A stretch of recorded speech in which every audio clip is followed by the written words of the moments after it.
Okay guys, so we're going to install this oven in here. This is already here, but we had an older oven that we're going to take out. It's this brand, Frigidaire. In this video, we're going to show you how to install the stove. You put the cord on it and the mount for the wall so it doesn't tip over when you put something on the front of it. And level it. Yes. Yeah. You don't want your meals to be all lopsided and cooked on one side. Yeah. My last oven was like that, so. Yeah, those quiches kind of came out a little lopsided sometimes. Yeah, one side's a little less done than the other side. So you'll stay with us and we'll get right into this.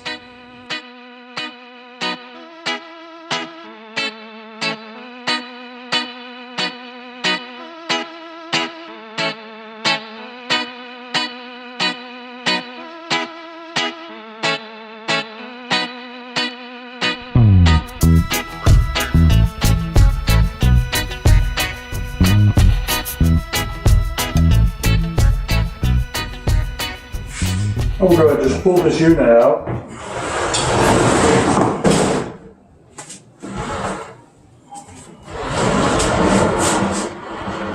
And expose the wiring back behind here, or the plug. Simply unplug it and then look at the plug type because you'll need to put the new plug on your other stove.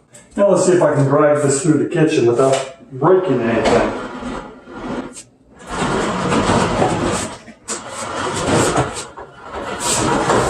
Whoa, that's a tight squeeze. Put the oven out. Perfect opportunity to clean up. I've already swept around the edge. Just going to mop up some of this. Make it look a little better. Of course, my clean job is probably not Danielle approved. Just man clean a little bit, but I get the new oven slid right here. She'll never see it. Okay, an oven is not that hard to install, so tools I'll be using is this drill with a basically what's the impact with a Phillips head, level to level the unit. You don't want your casserole to be bigger on one side and small on the other. Make it cook uneven too. And a range power cord kit. It comes with a cord and then of course things to hold the cable in place so it doesn't get damaged. Pretty thick too. So right behind this panel is where our cord connects. So we'll go ahead and remove this. And it exposes. And you'll see the colors red, white, black, and your common ground right here. And then when you pull this apart, you have the same connectors right there. So we'll simply loosen these up.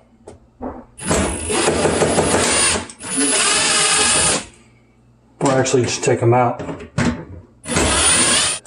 Okay, with the wires out, with the screws out, be sure to push your wires up through here. And you can start screwing on wires to help hold it in place. Probably start with the ground.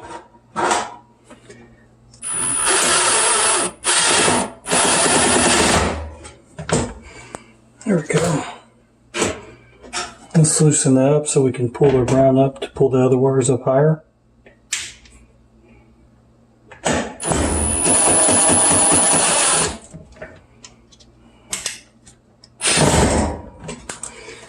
Then we're going to put our other wires in.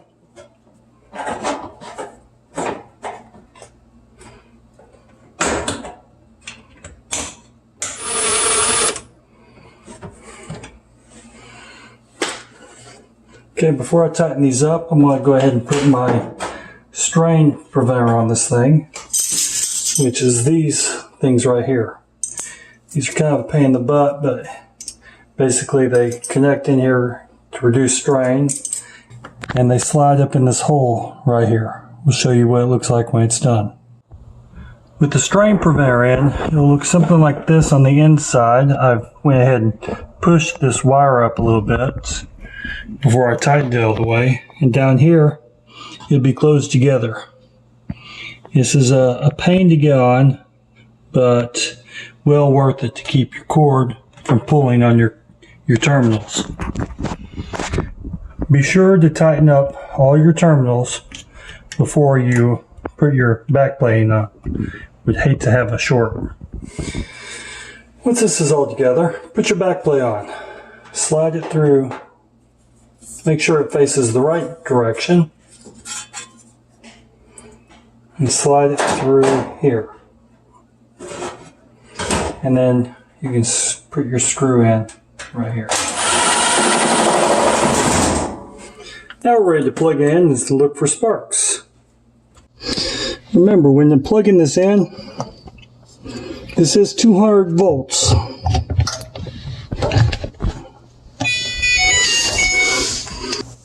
This unit does come with the backstopping here.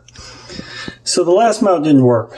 So I had to install the new mount, but I took the method of mounting it to the wall instead of drilling new holes in the floor. Much easier. The plugged in and our mount in place, we can go ahead and slide this in.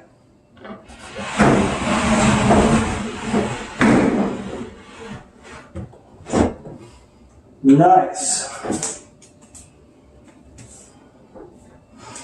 Now let's see how level we are. This way it looks level. This way it's not level. It needs to come up in the back. So to tighten up the back, all I do is turn these clockwise.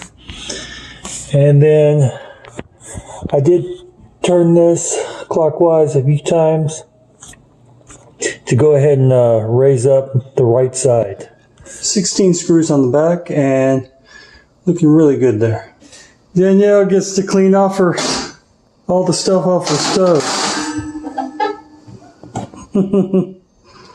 You supposed to clean it? I think you're supposed to run it on high for 30 minutes. Okay, so we're gonna get this ready to cook in. They say, remove the accessories. I'm assuming this is an accessory because it's the only thing I know of that was in there. Oh yeah, that smells brand new, let me tell you. And then it says, it's kind of like my last oven, so I already know what to do. Bake for 400, start, and then we're going to do a cooking time for 1 hour.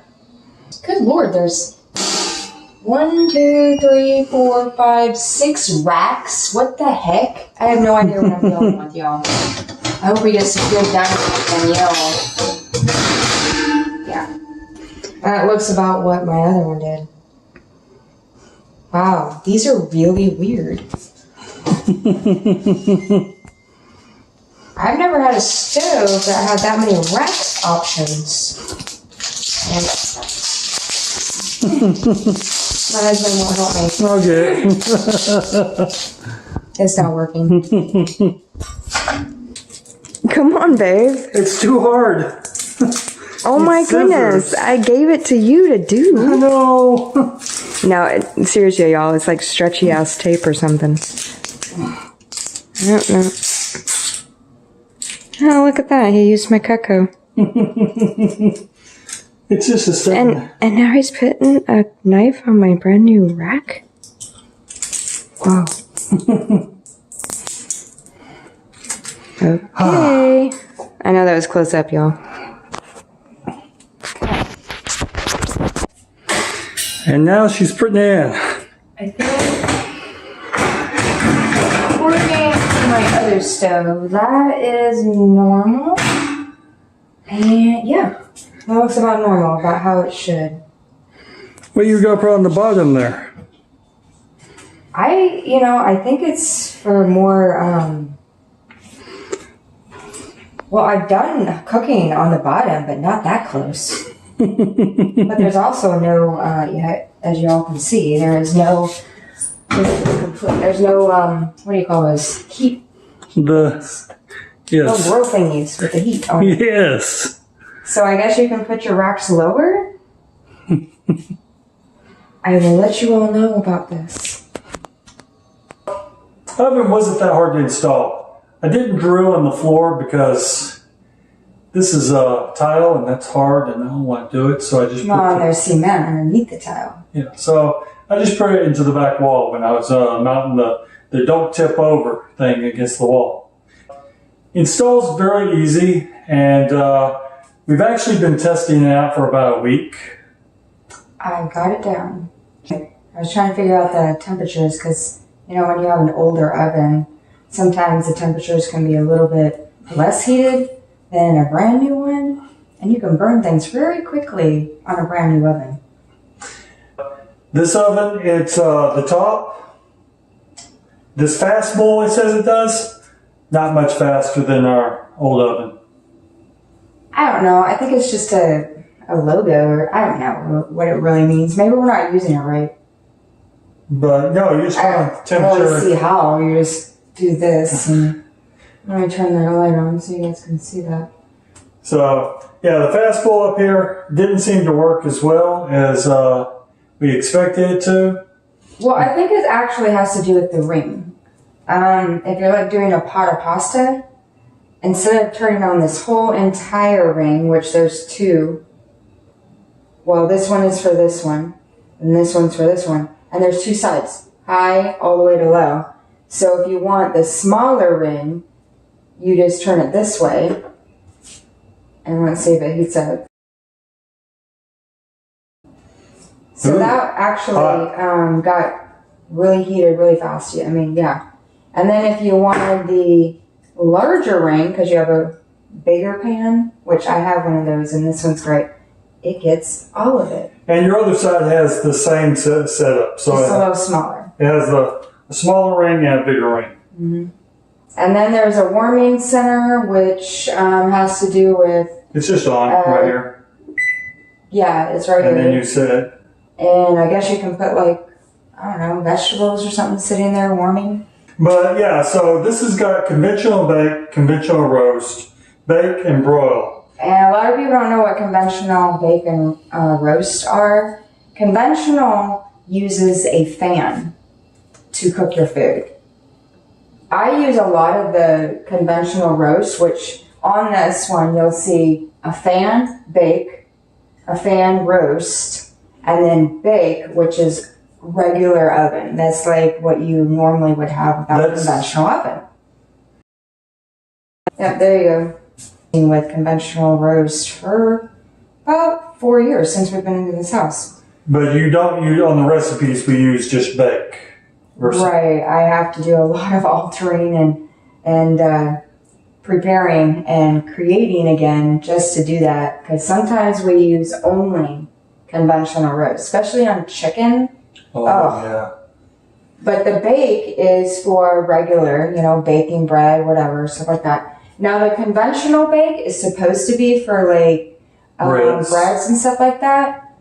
But I have yet not dabbled in that because I'm just not that great with yeast, so. And Sarah's great at everything. But then they have the broil, which of course is where it's all the way to the top and you turn it on and you can cook like a steak or something like that. But they do have bread proofing right here.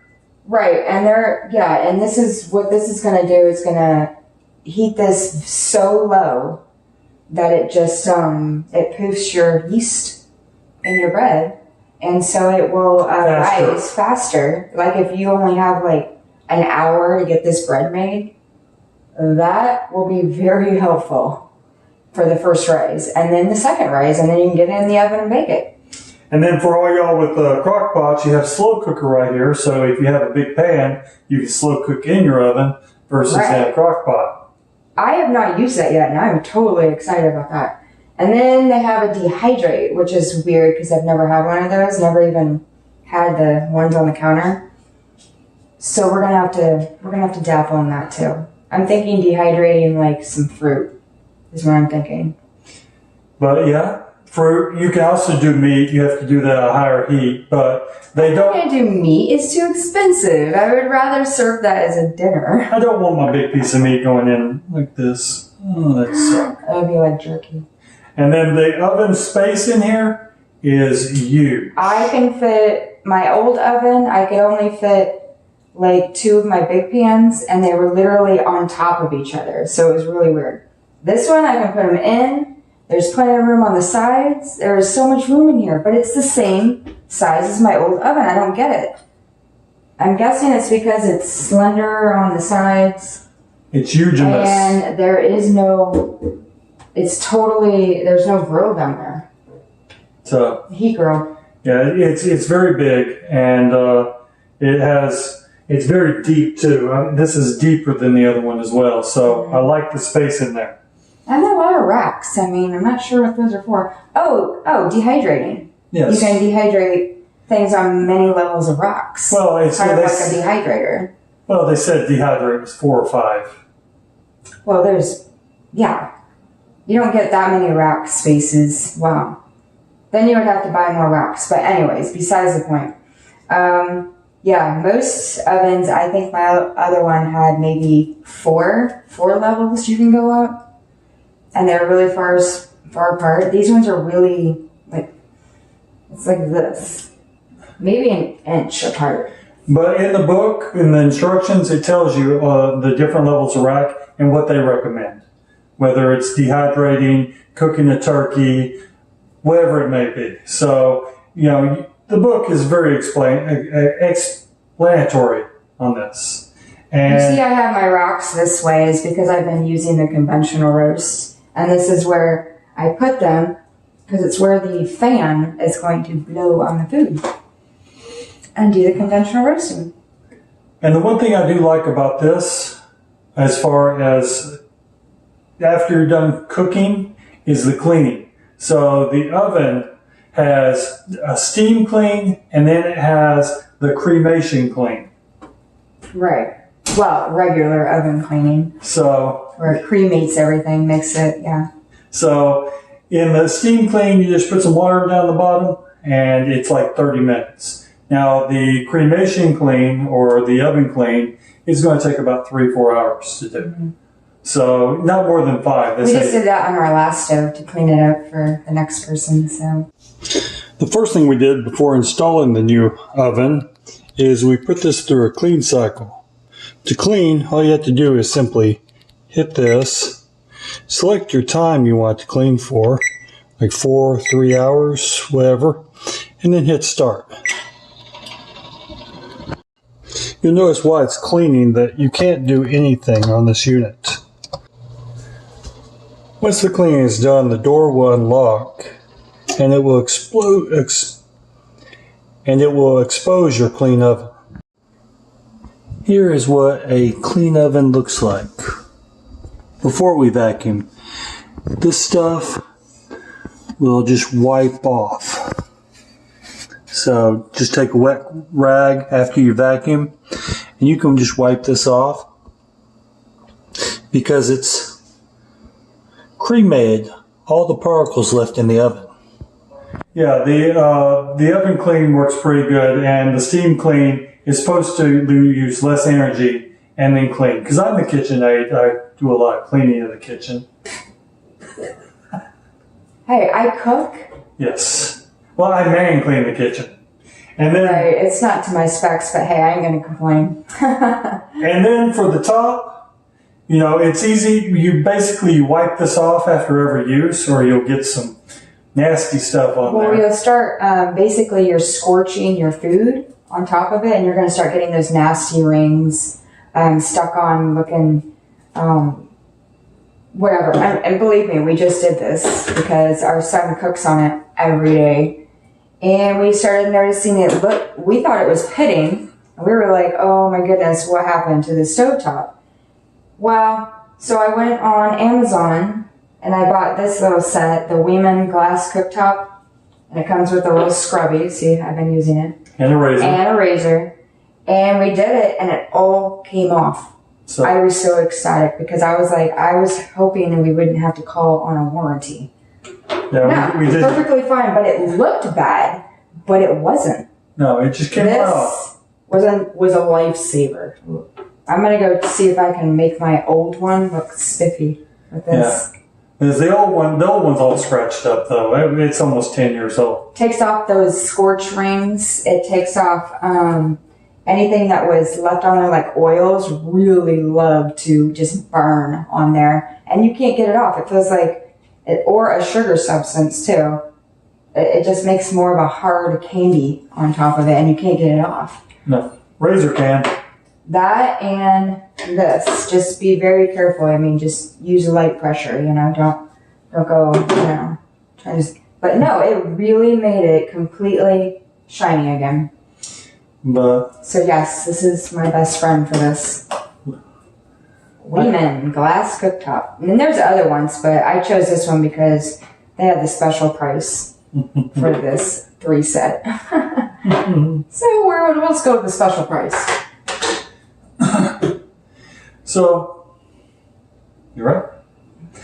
So hopefully this video was helpful for you, and you've installed your stove, and you've saved that money from having the vendor do it, because they're kind of expensive. Right. And then you donated your other stove to, you know, the community, because there's a lot of people. If it still works. If it still works. People broken stove, right? But there's a lot of people out there that need good equipment, and, you know, we like to help where we can, so we just gave it away.